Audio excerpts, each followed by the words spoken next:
welcome to the Stack Sats Show, your beginner-friendly guide to investing, saving Bitcoin, the money that doesn't steal from you.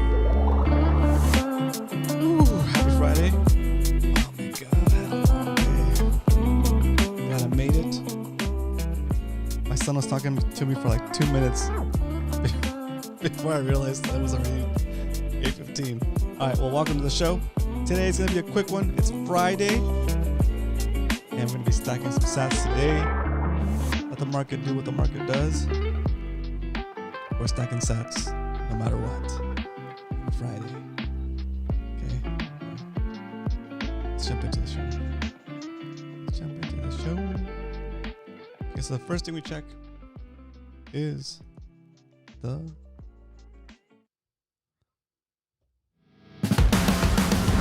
Sat strength. How many satoshis can you buy for a single dollar? Today, look at Bitcoin's about over 30,000. It's crazy.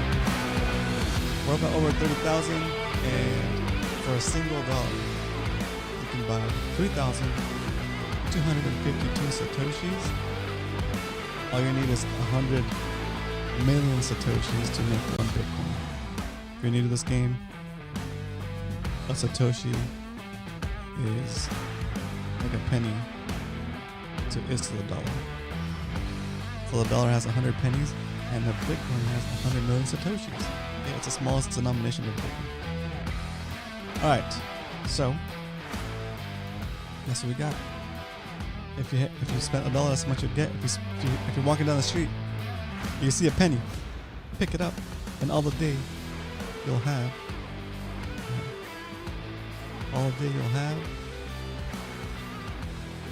32.5 satoshis for 1 penny. Such a deal. Such a good deal. Okay. I mean, we're looking at this now. You might be thinking, man, satoshis are so cheap. Well, are they? Last week, we were able to get 40 satoshis for a penny. Now we can only get 32 satoshis for a penny. That's like almost a 25% drop in how many we can get. So, man, it's gonna happen. It's gonna happen quick too. Okay, so that is the Sat Strength Index. Okay. Cut that music. Put on a little other music. Chilling. Cool. All right, let's jump into the next segment of the show, which is the Why We Stack segment. All right, let's make it quick. I know everybody's excited about Bitcoin ETFs.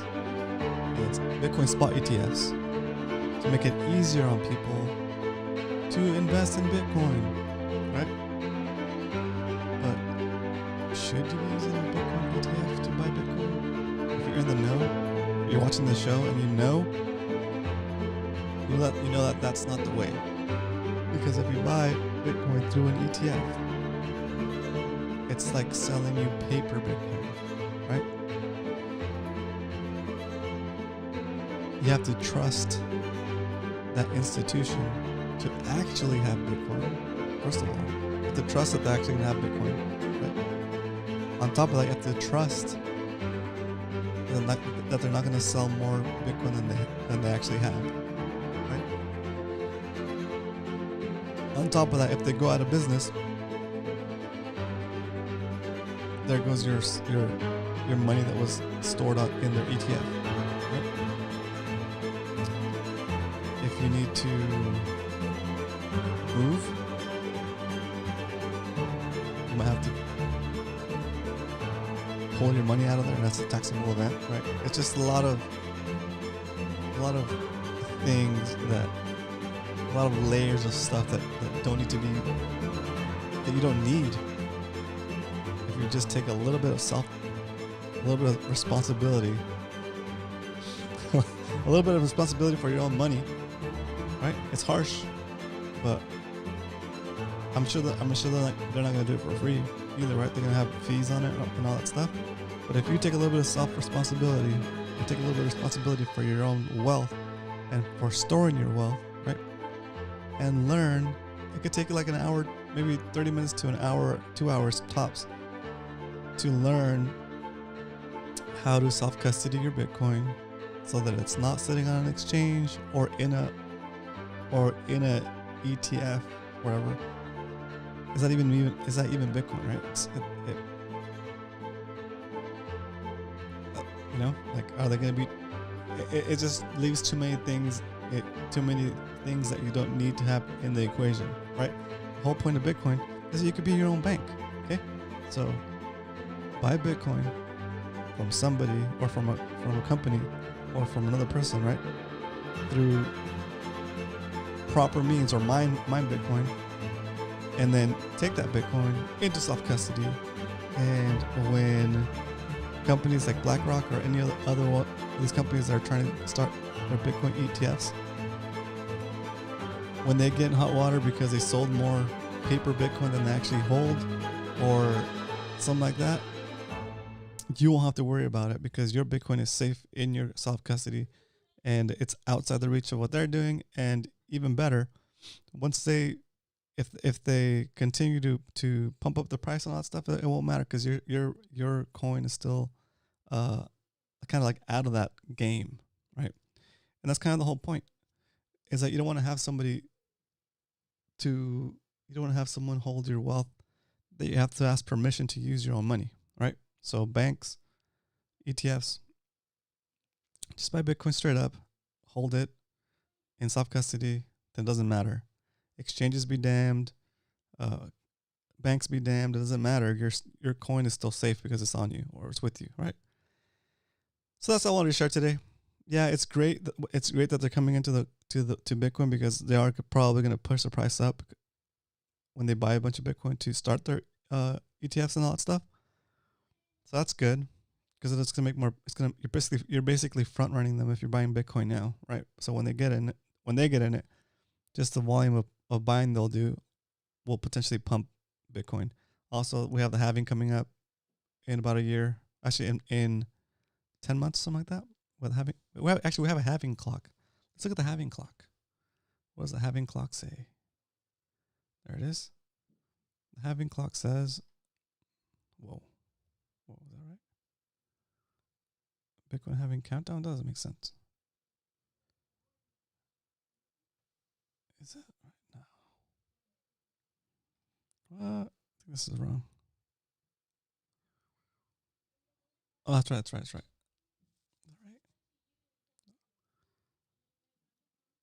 In about a year, it's 265. Interesting. Is this off? Oh, it changes. Anyway, well, it's about a year away, and that plus the additional, so that's going to shrink the supply. That's going to make it more scarce. What up, Carl? Let's go. It's going to make it more scarce. Plus all this pressure from these companies, if they get their ETFs approved, man, that's going to make the price go up so much. But we'll see. Right. Anyway. Yeah. So get excited that the institutions are coming into it, but don't buy their products, because it's all they're doing is they're repackaging Bitcoin and selling it to you, but it's not the actual coin. They're selling you paper Bitcoin, right? So I could be an exchange and I could say that I have X amount of Bitcoin and I sell shares of it or whatever to you, and then if they go out of business, the Bitcoin is not with you. It's like you're not even buying Bitcoin. You're buying like shares of it, I guess, right? Which doesn't make sense. Like, it would make sense if you're buying something that you can't buy on your own because it's too expensive, right?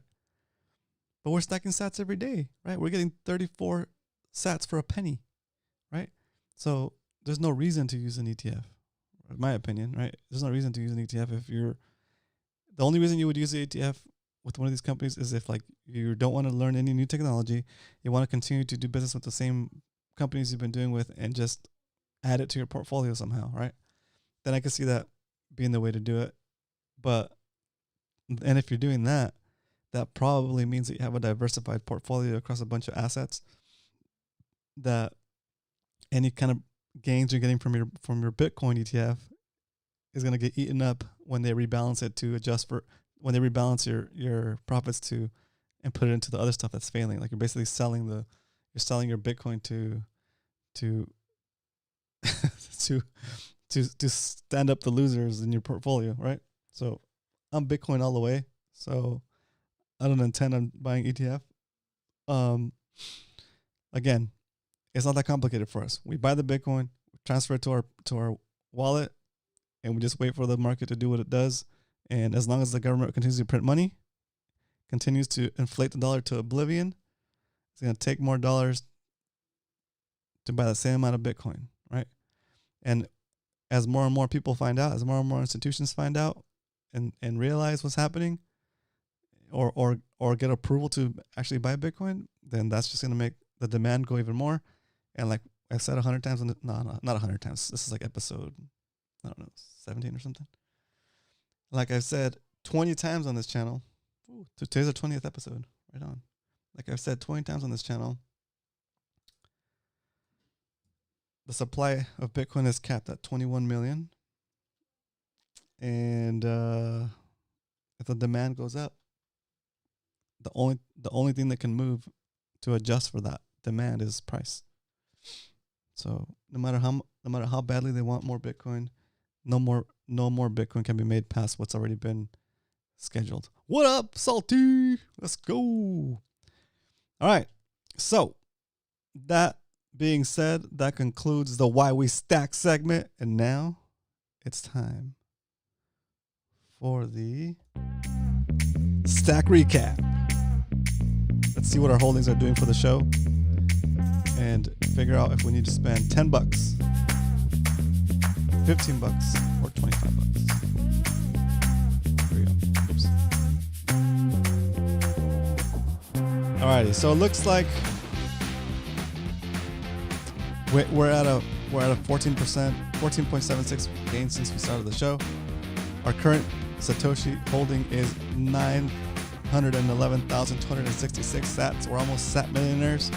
It cost us $244.37 to acquire those sats, and they're now worth $280.44. Okay, not bad, not bad. Okay, all in. Sell your house for BTC. I would, Salty, but the interest rate we got on our house right now is so good that it's like, if inflation keeps going up, man, it's like paying. It's like using inflation in your favor. So that's the only time inflation will work in your favor, is if you have a really good interest rate on your home, or on a debt, and inflation is going up way faster than your interest rate, then you're paying that same debt with cheaper dollars in the future. It's basically what the government's doing with their debt. Okay, so that's why they have to keep raising the interest rate. Okay, so today is the 23rd. So let's get this set up and then we'll do our buy for today. 6/20.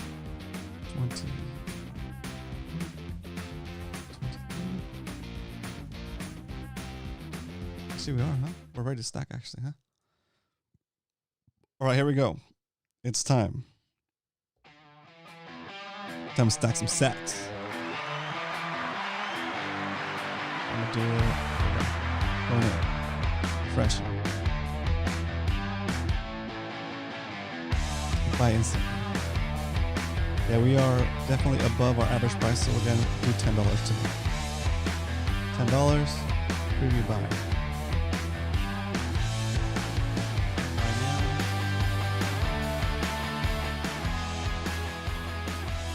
Just thinking about it.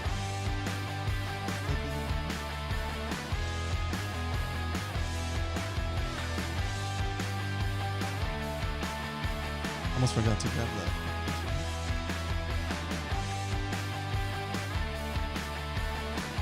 It's something wrong.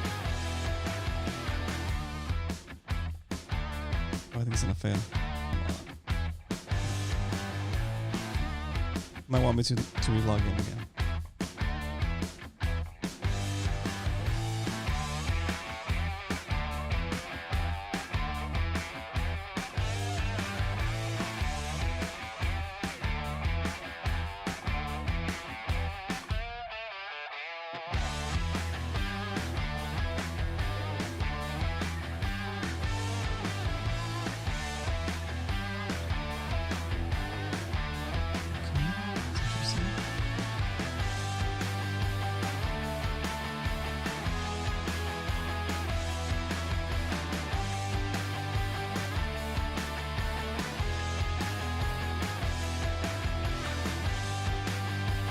too.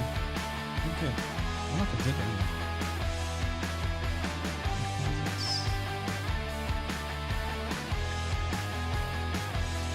I'm gonna try it one more time, guys. Give me a second. Music ran out. No.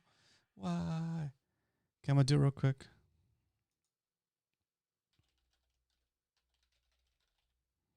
I think I might need to relog in. Here.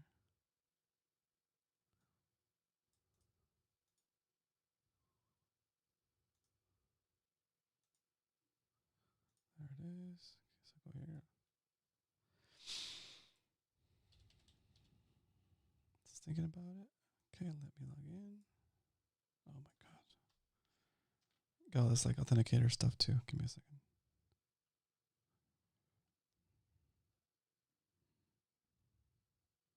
That's what happens with live TV or live shows. Let's see, where is it? Down here.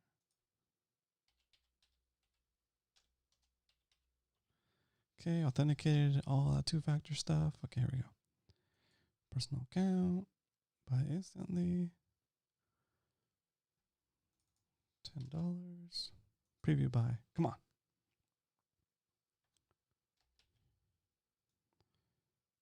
Here we go. Trying it again. You can do it.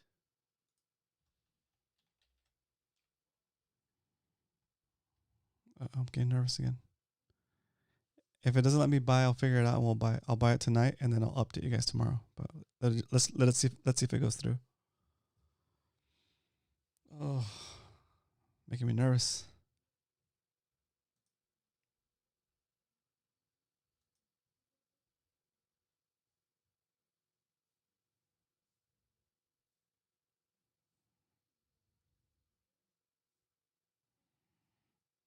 Oh my gosh.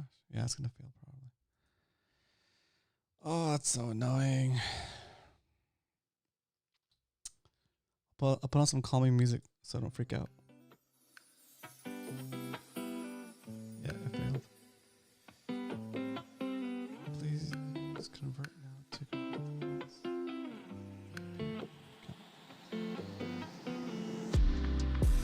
Oh shoot.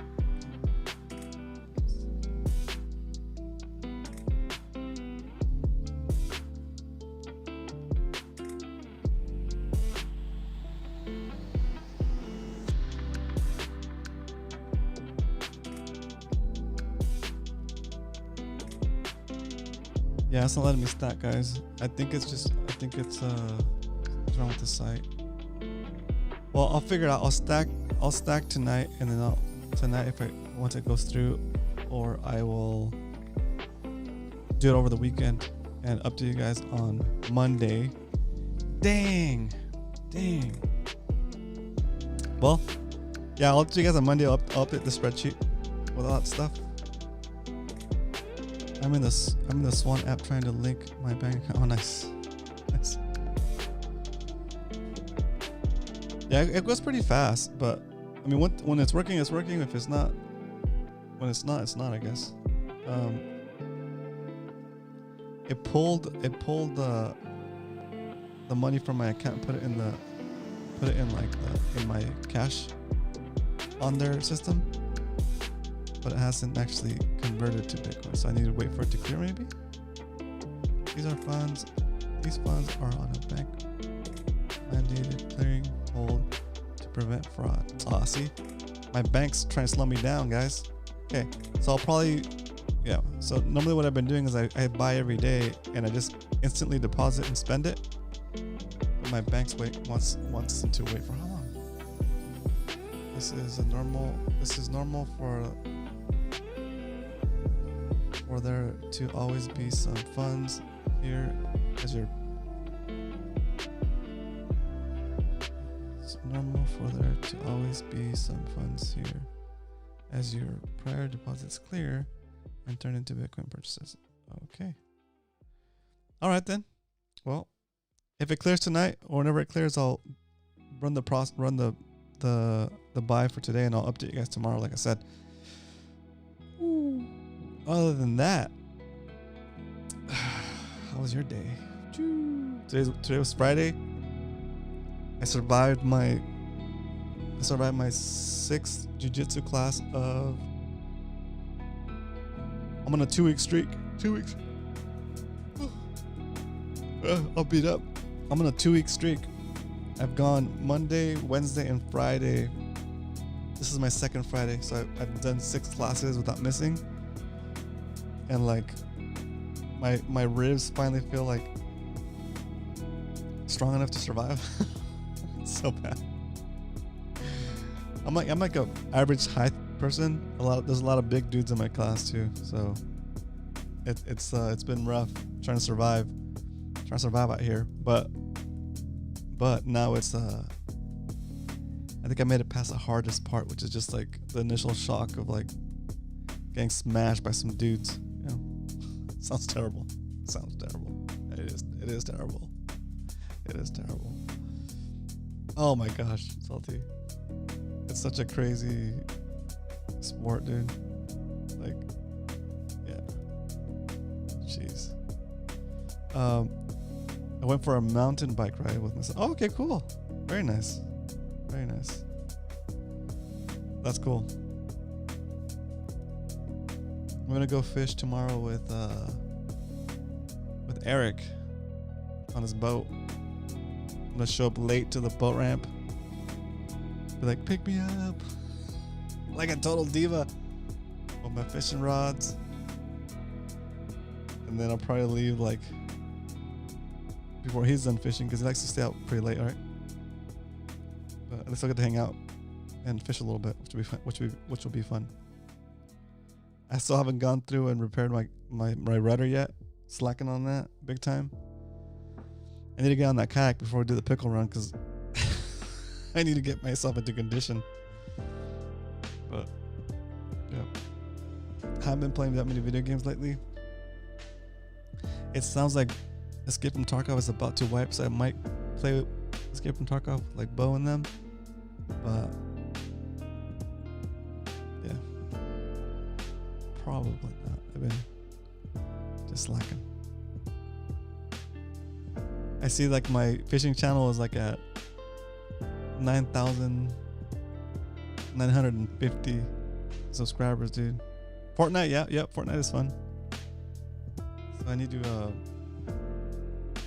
now that I have my the Bitcoin stack working, I think I hyper focused on Bitcoin for sure. Like you said, Salty, my ADHD or ADD, I super focused on Bitcoin, but now I feel like I'm in a good spot. I'm still gonna keep stacking, but I'm not stacking as crazy as I was at the beginning of the year. But yeah, I'm excited. So summer's coming, Carl. I'll drive down there and get on your boat if you're gonna go fishing. Need more videos over there? Yeah, I do. I'm down, Carl. That'll be fun. Do you dive also, Carl, or do you just fish? Catalina's so fun. The water's so beautiful.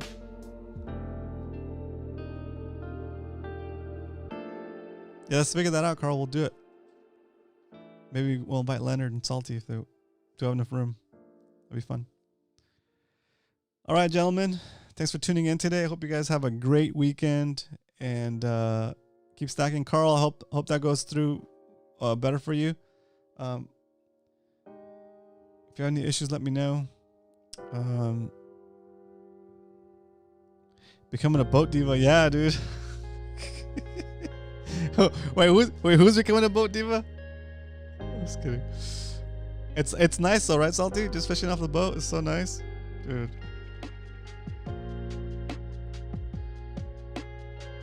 Every time I fish with Brian, I feel bad after I fish with him, because I know that he's gotta go to ECBT and hose that thing down with all of the riffraff running around there.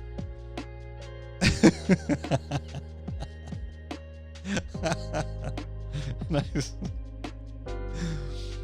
All right, guys. I'll see you guys. I might see some of you guys this week. I might see you this weekend, Salty, if you're out there fishing. But if not, I'll see you guys soon. See you guys on on Monday. Have a good one. And keep stacking. Let's go. Woo.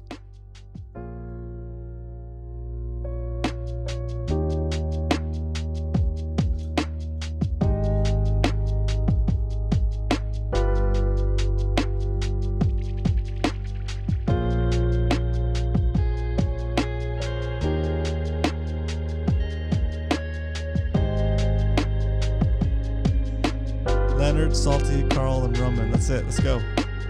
Catalina. Yeah, that would be cool.